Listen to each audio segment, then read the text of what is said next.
Hello, gorgeous people. My name is Max Derrat, although I'm sure you already know that. Welcome to episode 5 of The Silver Lining for October 20th, 2019. Sorry that there was no episode last week. I unfortunately ran out of time to do it because of my work schedule. Plus, I was trying to finish my video on The Shining. See, I'm thinking of making The Silver Lining a bi-weekly series just so I can have more time to work on the standalone videos, but I don't want to make any decisions without running it by you guys, so let me know what you think in the comments. Alright, now bear with me as I do the usual thing here. In case you're new to the series and not sure what it is all about, please refer to the description box below for a brief summary. If you have a news article or story that happened in the past week that you'd like to see in a future episode, please send it to me in one of the following ways. 1. Send it to my email, maxderrat@yahoo.ca. 2. Send it to me in a tweet @maxderrat. Or 3. Leave it in a comment on this video. Alright, now we can jump right into business. This beauty was sent in to us by Gus of the Dorks. Thank you, Gus of the Dorks.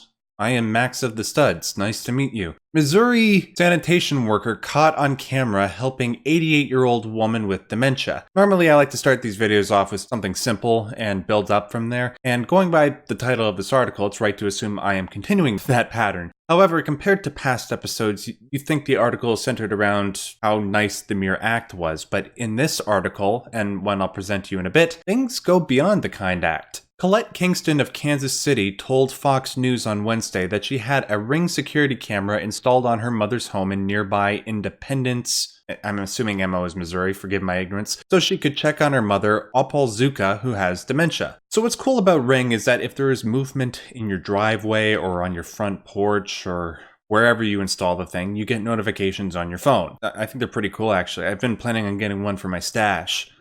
Not that I have a stash, I mean if I ever get one, but anyways. Miss Kingston got a notification on her phone and she looked at the video footage that her Ring camera captured. On it was the worker named Billy Shelby helping Ms. Kingston's mother. He brought up the trash can while also helping her walk up the driveway. To many of us, including myself, doing such a thing seems just obvious. Like, of course you'd do that. But take note, simple stuff like this goes a long way, especially when people like Ms. Kingston's mother have had difficulty coping with such afflictions. For example, the poor lady, she tripped and hit her head one day while trying to retrieve the trash can in January. To show their thanks, Ms. Kingston contacted the Kansas City Chiefs to see if they might donate tickets to Shelby as a form of thanks, and they did. Apparently Shelby and the Kingston family are set to go watch a game next month. Man, now that I think of it, there's a lot of old people around where I live. I could use a new laptop or a vacuum.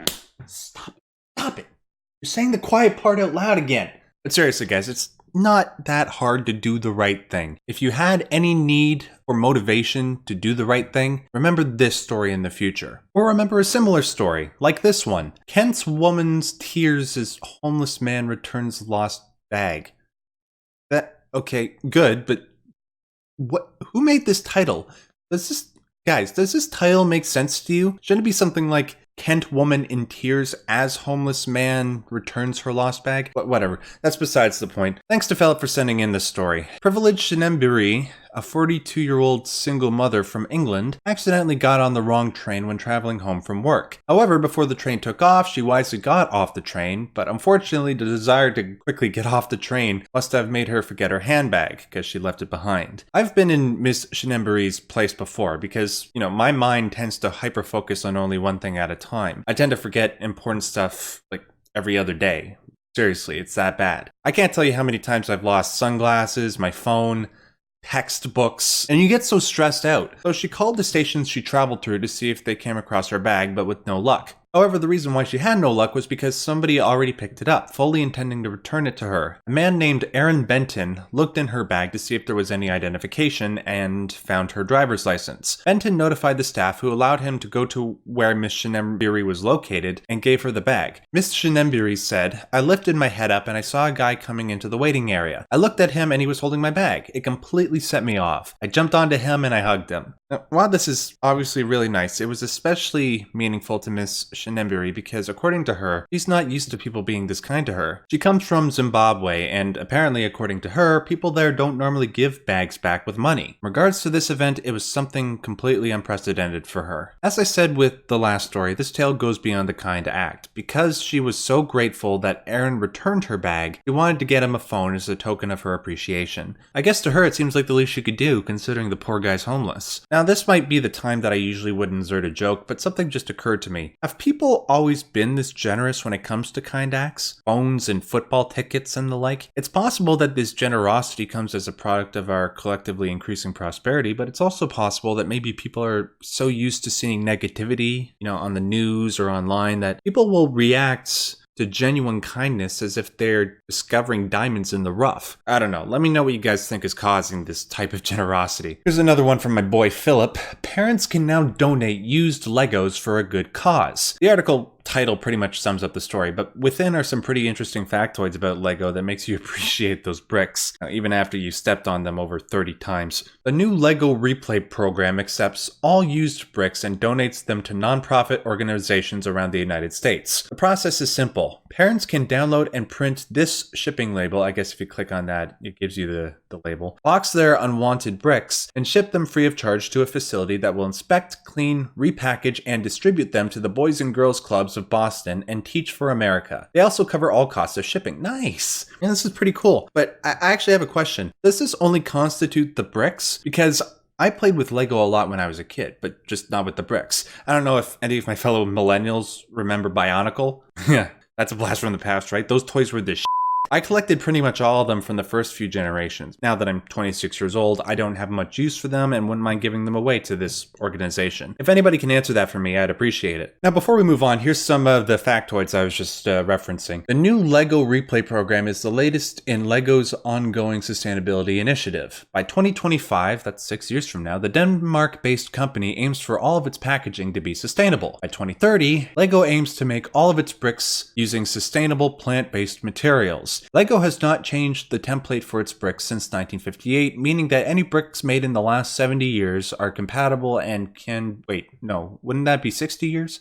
But anyways, and can be reused and intermingle with 21st century bricks. Lego, the OGs of backwards compatibility. If only more game companies would do that. Maybe if we appeal to the guys over at Sony and Microsoft on the basis of climate change, they'll ensure backwards compatibility for their consoles moving forward. I know that doesn't make a lot of sense, but the gamers will benefit nonetheless, right? And it'll be a PR nightmare for the companies. All right, one more from Philip. Dixie High Senior buys bus, fills it with supplies for students in Mexican Village. So let me ask you this. What do you remember yourself doing at age 17? See, I remember brooding about how everybody was dumber than I was, while worrying if I was smart enough to get into university. This kid named Dylan Entz started collecting donations for this project when he was a freshman. Nice. And not long after, purchased a bus from a Minnesota auction site because he apparently couldn't get one in the state of Utah. After that, he wanted to fill the bus with as many donations as possible, be they backpacks, sports equipment, pencils and paper, whatever. Then, when December comes around, a family from Patamban, Michoacan...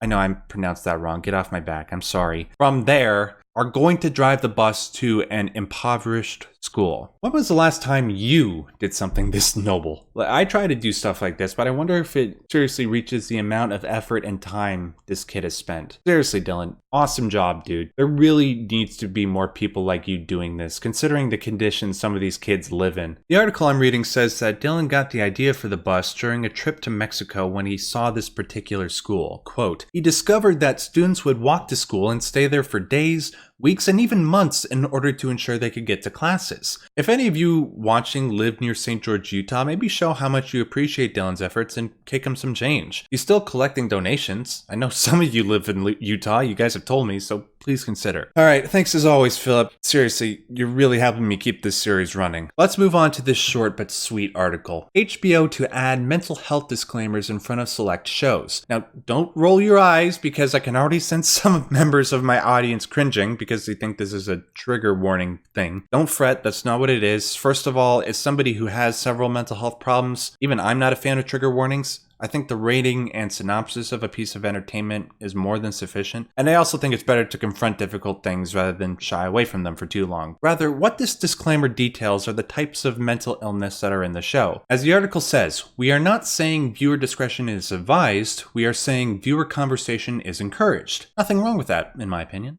One thing I try to do on my channel is bring awareness to issues involving mental health and autism. Without exaggeration, mere awareness helps people like myself and several of my differently wired viewers to cope. If somebody could take a step back from using a harsh tone or word whenever a neuroatypical does something abnormal, it would bolster our abilities to integrate into and be active participants in society. Considering the popularity of shows on HBO, this seems like a simple and inoffensive thing to do. Variety says that these messages will appear in front of shows like Barry, Euphoria, Girls, and The Sopranos. Nice. I wonder if they'll have something like that for Watchmen. I don't know much about the show, except I think it comes out today, actually. But I've been intrigued because I love the graphic novel. Maybe they'll do something like that for this cult of Rorschach that seems to be in the show that I'm seeing in the previews. That'll be interesting. Thanks so much to Francesco Roncio for sending that in. Sorry if I butchered your name, by the way. I wanted to make today's episode a bit longer to make up for last week, but unfortunately I have almost run out of time again. Hopefully my next video will be of sufficient quality to make up for it. Let's finish with this one. Following up on LEGO's attempts at environmental sustainability, first meat grown in Space Lab 248 miles from Earth. Yeah, let me ask you this. Do you ever read an article like this and think to yourself, I think I saw this in a sci-fi movie like 20 or 30 years ago. Then you find out it's real and you're like, wow, it's bloody crazy how far we've come. I just hope that I'm alive long enough so I can clone myself with a falcon or something and grow wings. Although, maybe not, because I've seen The Fly. The Israeli food technology startup Aleph Farms grew the meat on the International Space Station, 248 miles away from any natural resources. Bovine cells were harvested on Earth and taken to space, where they were grown into small-scale muscle tissue using a 3D bioprinter. The method relies on mimicking a natural process of muscle tissue regeneration occurring inside a cow's body. Well, in case the Earth does go to crap in the next century, at least we can still have cheeseburgers when we flee to Mars, or something like it that doesn't make you want to vomit. Seriously though, this is really cool. But one thing climate activists are always saying, as we know, is that meat production is seriously harming the atmosphere. If we can fund this sort of thing properly, we might have an adequate replacement. I just wonder if we can reproduce steak that we can cook medium or medium well at best. Otherwise, I'm not eating this shit. On that note, this episode of The Silver Lining is done. Thanks for joining me. Listen, if you like this video, like, subscribe, you know the drill. If you wish to support me financially, I recently started a Subscribe Star campaign filled with various rewards. However, I understand not everybody has financial means. That's fine. Really though, the best thing you guys can do to help me is share this video or any of my other videos. Bring light to somebody's day, especially somebody that you think might need it, like somebody suffering with mental health issues or whatever. Until next time, stay yellow.